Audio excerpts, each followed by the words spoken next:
ছাত্র শিবির বাংলাদেশের ছাত্র রাজনীতিতে একটা পরিচিত নাম। তাদের আন্দোলন সংগ্রামে অনেক ত্যাগ সংগ্রাম, অনেক অবদান রয়েছে।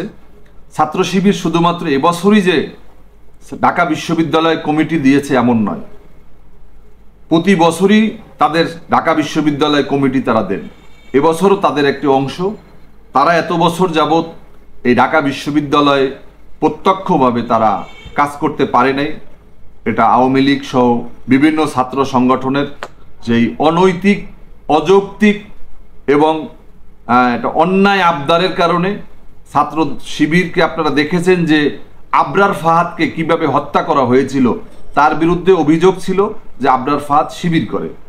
এই শিবির করা যদি এরকম অন্যায় হয়, আবরার ফাহাদের পরিণতি যদি যারা শিবির করে তাদের হয়, তাহলে সেই ছাত্র সংগঠনটা কিভাবে প্রকাশ্যে তারা রাজনীতি করতে পারে? তো যার কারণে ছাত্র শিবির এতদিন রাজনীতি করেছে, তারা পরিচয় গোপন করে, আড়াল করে তারা তাদের দাওয়াতি কাজ করেছে, তাদের সাংগঠনিক কাজ করেছে, তাদের ছাত্রদের শিক্ষার মানের জন্য, তাদের সাংগঠনিক মান বজায় রাখার জন্য টিসি টিএস থেকে শুরু করে সব তারা করেছে। শুধুমাত্র তারা মিডিয়াতে আসেনি, প্রত্যক্ষভাবে আসেনি, ক্যাম্পাসে তারা অবস্থান করার পরিবেশ ছিল না, সহ অবস্থানের পরিবেশ ছিল না। এজন্য দায়ী হচ্ছে ঢাকা বিশ্ববিদ্যালয়, এজন্য দায়ী হচ্ছে ঢাকা বিশ্ববিদ্যালয়ের যেই সমস্ত ছাত্র সংগঠন রয়েছে তারা ছাত্র শিবিরকে কোনো স্পেস দেয় নাই। তারা ছাত্র শিবিরকে রাজনৈতিকভাবে তারা কোনোভাবে তাদের কোনো সুযোগ দেয় নাই, তাদেরকে অধিকার থেকে তাদেরকে বঞ্চিত করেছে। একটা ছাত্রের যেমন ছাত্র দল করার যেমন অধিকার রয়েছে, ছাত্র লীগ করার যেমন অধিকার রয়েছে, ছাত্র শিবির করার অধিকার রয়েছে, ছাত্র মিশন করার অধিকার রয়েছে। যার কারণে সমস্ত ছাত্রই কিন্তু ছাত্র, তার কারণে প্রত্যেকটা ছাত্রই কিন্তু ছাত্র সংগঠন করার অধিকার রাখে। কিন্তু শিবির কেন রাখবে না? এটা হচ্ছে একটা অন্যায়, বাড়াবাড়ি এবং তাকে নাগরিক অধিকার থেকে বঞ্চিত করা হয়েছে। আমি মনে করি শিবির প্রকাশ্যে এসেছে, এটা বাংলাদেশের ছাত্র রাজনীতিতে গুণগত পরিবর্তন আসবে। কেন শিবির আজকে তারা ক্যাম্পাসগুলোতে তারা তাদের মতো করে সংগঠন করবে, ছাত্রদল তাদের মতো করবে, ছাত্র মিশন তাদের মতো করবে, আরও যেই সমস্ত ছাত্র সংগঠনগুলো রয়েছে তারা তাদের মতো করে কাজ করবে।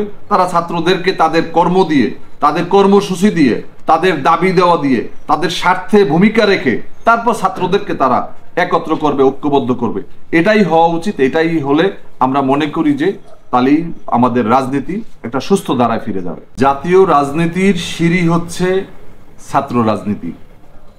ছাত্র রাজনীতির মধ্য দিয়েই তরুণ প্রজন্ম রাজনীতির সাথে যুক্ত হচ্ছে। আমি মনে করি যে বাংলাদেশের ছাত্র রাজনীতি নিষিদ্ধ নয়, পরিচালিত একটা ছাত্র রাজনীতি আমাদের দরকার। আমরা বিগত 15 থেকে 18 বছর যাবৎ আমরা দেখেছি যে বাংলাদেশের শিক্ষাঙ্গনগুলোতে সেই ছাত্র সংসদ নির্বাচন হচ্ছে না। আমরা দেখেছি যে আমাদের ডাকসু থেকে শুরু করে সমস্ত পর্যায়ে যে নির্বাচনগুলো আজকে বন্ধ। ছাত্রদের যে অধিকার নিয়ে আজকে কেউ কোনো কথা ওইভাবে বলছে না। আমরা দেখেছি যে এই রাজনৈতিক দলগুলো, বৃহৎ রাজনৈতিক দলগুলো শুধুমাত্র ছাত্র সংগঠনকে শুধুমাত্র মিছিল মিটিংয়ে লোক আনার একটা কন্ট্রাক্টারি বাহিনীতে তারা ব্যবহার করে।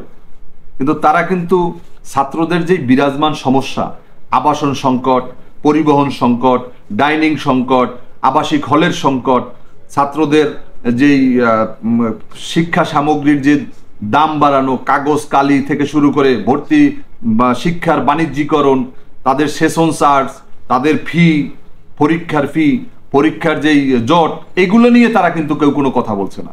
ছাত্র সংগঠনগুলোর মুখে ছাত্রদের কোনো দাবি নেই, শুধুমাত্র তারা মূল সংগঠনের তাকে ক্ষমতায় কিভাবে নিবে এবং তাকে ক্ষমতা থেকে কিভাবে বের করবে।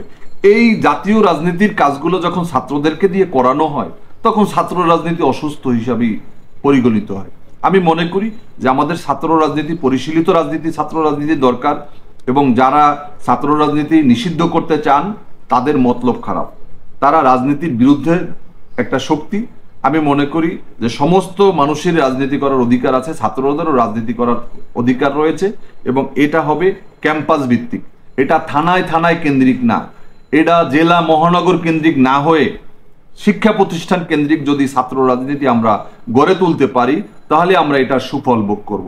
তা না হলে আজকে শিক্ষাঙ্গনে যেমন হল দখল, ভর্তি বাণিজ্য, টেন্ডারবাজি, এই যে বিভিন্ন ধরনের শিক্ষক নিয়োগেও পর্যন্ত আজকে ছাত্র সংগঠনগুলোর ক্ষমতাসীন দলের ছাত্র সংগঠন গুলো তারা সেখানে জড়াচ্ছে।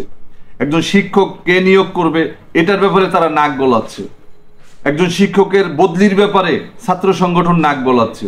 এগুলো আমি মনে করি যে এগুলো অসুস্থ রাজনীতিরই একটা বহিঃপ্রকাশ। এটা থেকে আমাদের বের হতে হবে।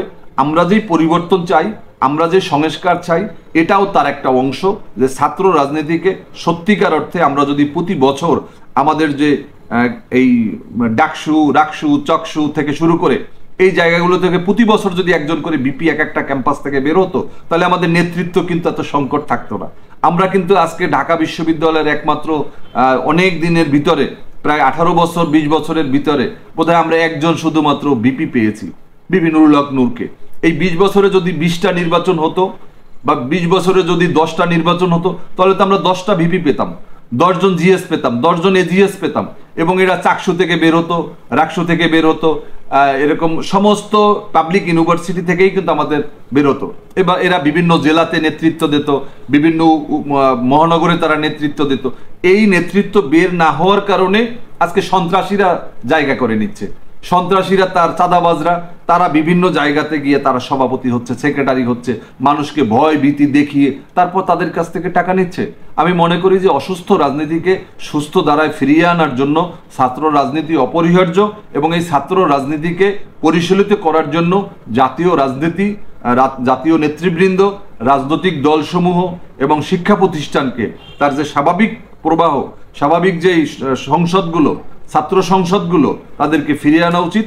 এবং জাতীয় রাজনৈতিক দলগুলোকেও উচিত তাদের অঙ্গ সংগঠনগুলোকে তারা যেন ছাত্রদের সমস্যা নিয়ে তারা যেন কাজ করে, ছাত্রদের বিরাজমান সংকটগুলোকে যেন তারা সামনে রেখে কাজ করে। এটাই হচ্ছে সমাধানের উপায়।